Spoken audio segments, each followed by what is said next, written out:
You know, I've been thinking. Oh, yes.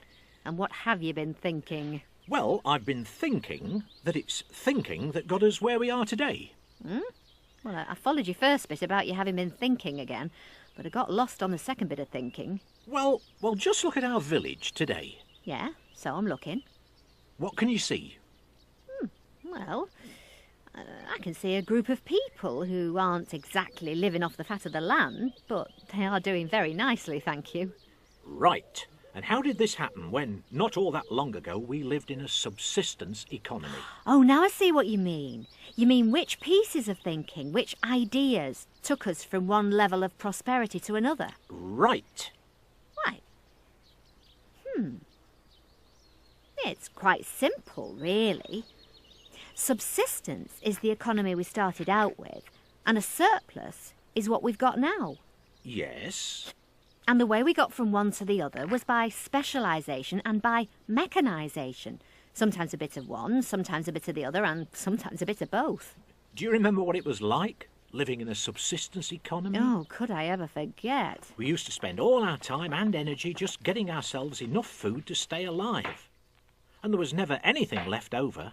And then we discovered division of labour by product. Oh, yes, what a day that was. It certainly was. We divided labour by product, which just meant that instead of every family doing everything for itself, one family specialised in sheep, one in cattle, Another specialised in fish. another in tailoring and cloth making. Oh, that was us. Yes, and as a result, 8 families produced enough to feed 10, which left 2 families with nothing to do. So they built the bridge, which took our cattle across to new pastures. And then they had time to dig the irrigation channel, which took the water to more of our crops. Do you remember what happened then? Yes, then came division of labour by process. Until then, to make anything, one person had always done everything. I used to do everything from shearing the sheep to weaving the cloth, one process after another. It was slow, and I wasn't very good at all of it. So we decided to specialise in one process each. One did all the shearing. Another, the washing. Yeah, another the spinning. And another did the dyeing. Another the weaving. Another for finishing. And the result was that the same amount of people produced twice as many shawls by working together, one process each, as they would have done making complete shawls by themselves. And what's more, the shawls were much better made. Oh, thank you very much. Anyway, that's how we left our subsistence economy behind, to produce our surplus. It was our first great idea. We specialised. We specialised by product and we specialised by process. And our second great idea was... we mechanised. We had ideas for new devices and we had ideas to harness horses and oxen. In our family's case, our greatest idea for mechanisation and our most useful device was the wheel. Oh, yeah, you can say that again. The wheel meant that the children could bring home in one go what would previously have taken you and me 6 journeys. Do you remember that day when you thought of saving your own strength by letting the animals do the work for you? Oh, yes. What a great day that was. Yeah. Animal muscle power. But it was nothing compared to what's happened since we discovered how to harness the forces of nature. Yeah, there was the energy of wind. And the energy of water. And eventually, there was the energy of coal. And the energy of oil. And linking these sources of energy to our mechanical devices meant that we could till soil, draw water, grind corn, and produce all kinds of things far more quickly than simply by using our own muscles.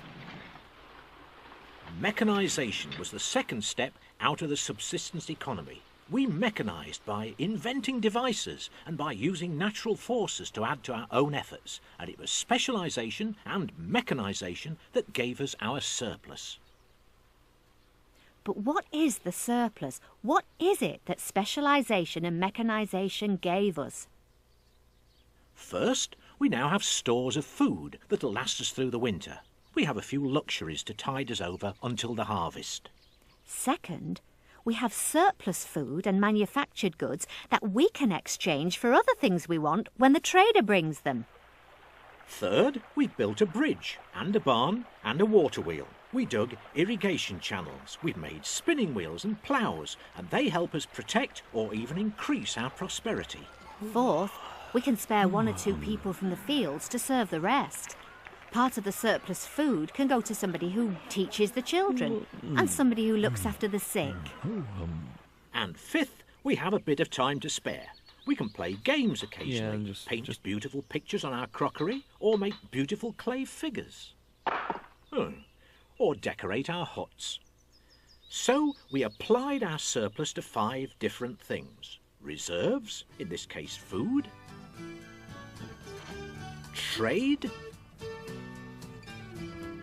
Capital. Services.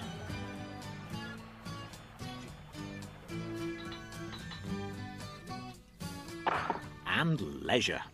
All this may not seem much if you don't remember how they started out in a subsistence economy. I'll never forget it.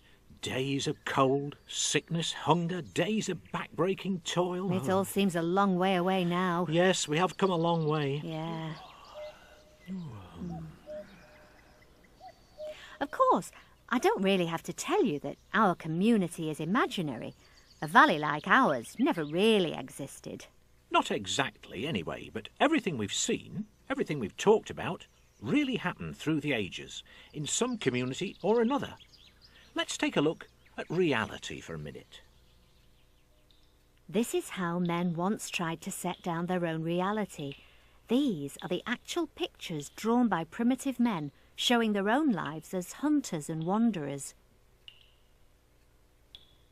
And for all but a few thousand of his 1 or 2 million years on this planet, this is how man really lived. Hand to mouth, day to day, and place to place. He followed the herds, eating any wild animals he could kill, gathering whatever wild fruit and vegetables he could manage to find. But for most people, life began to change dramatically about 10,000 years ago, when human beings found the secret of staying in one place. The secret was farming, domesticating animals, pigs and cattle, sheep and goats, and cultivating crops. By finding that secret, man had stumbled on the path to prosperity. The first prosperous civilizations grew up in 4 great river valleys: the Yellow River in northeastern China, the Indus in Pakistan, the Tigris and Euphrates in modern Iraq and ancient Babylon, and the Nile in Egypt. And yet, if you look at those great fertile valleys today, you'll find a strange thing. They're now among the poorest of the world's nations, often unable to provide even enough food for their inhabitants. Until 200 or 300 years ago, the richest countries were often the ones with the best land. But today, great industrial communities have been built up in the world, using resources imported from other places. In other words, some of their wealth comes from foreign trade. There'll always be a strong disagreement about why some countries have followed the path to prosperity and others haven't. But of one thing there is little doubt. Those who have achieved it have done so by creating a surplus. A big surplus, using exactly the same method as we did in our community. This factory, like all factories, is the result of division of labour by product. And the product is television sets. It produces them in a whole lot of different stages, division of labour by process. It's mechanised, and the production is achieved through devices like wheels, levers, gears, hinges and pulleys. Most of the energy comes from electricity, supplied by harnessing the resources of nature, like water, coal, oil and uranium. As a result, 1,000 people working in a factory like this turn out 500,000 sets a year. 500 a year each. Since they don't need them all for themselves, they've created a massive surplus of television sets to exchange. So in effect, they'll be swapped for other people's surpluses.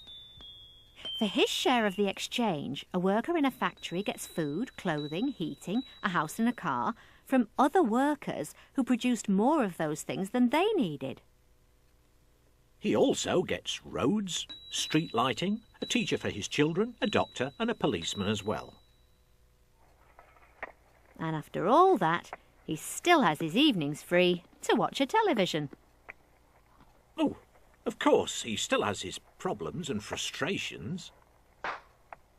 But when you consider the subsistence level where it all started long ago, is there any doubt about which sort of life you would prefer?